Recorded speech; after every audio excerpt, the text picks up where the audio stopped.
يقول: بسم الله الرحمن الرحيم.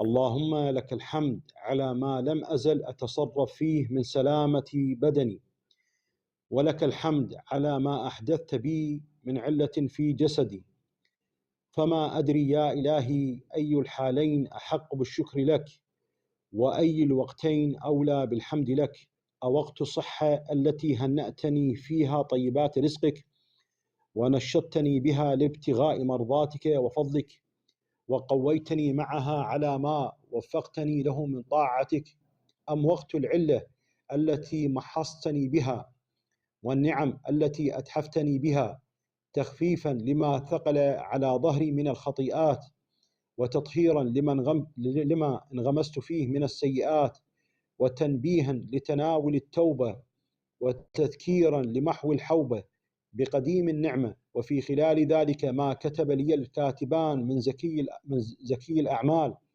ما لا قلب فكر فيه ولا لسان نطق به ولا جارحة تكلفته، بل إفضالا منك علي وإحسانا من صنيعك إلي. اللهم وصل على محمد وآله، وحبب إلي ما رضيت لي، ويسر لي ما أحللت بي، وطهرني من دنس ما أسلفت، وامحي عني شر ما قدمت، وأوجدني حلاوة العافية، وأذقني برد السلامة، واجعل مخرجي عن علتي إلى عفوك، ومتحولي عن صرعتي إلى تجاوزك، وخلاصي من كربي إلى روحك، وسلامتي من هذه الشدة إلى فرجك، إنك المتفضل بالإحسان، المتطول بالامتنان، الوهاب الكريم ذو الجلال والإكرام. وصلى الله على سيدنا محمد وعلى آل بيته الطيبين الطاهرين. اللهم صل على محمد وآل محمد. آل أحسنت. محمد.